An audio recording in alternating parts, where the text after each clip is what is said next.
Hello, I'm going to demonstrate for you a technique to just very gently release the tension in the neck and out across the shoulders.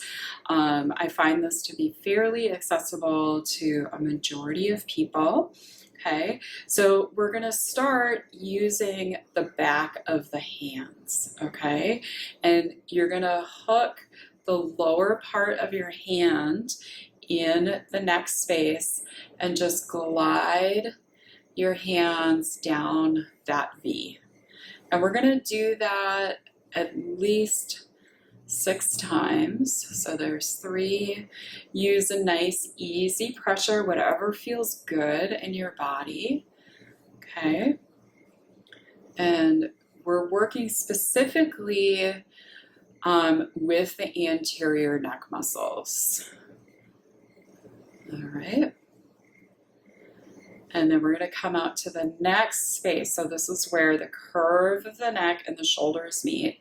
And you're going to use your fingers and just pull everything forward. Come all the way down to your collarbone.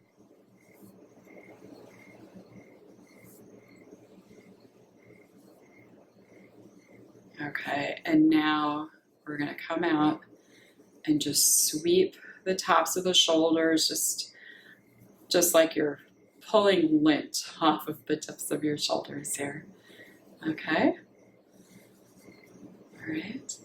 And so you can do that as many times as you need to. If it feels better to use your palms for this, that's just fine. For some people, this angle is more difficult, particularly if there's a frozen shoulder issue, which is why I was demonstrating it with the back of the hands. That can just be a little bit more accessible. Okay, thank you very much for joining me, and I hope you find this helpful. Thank you.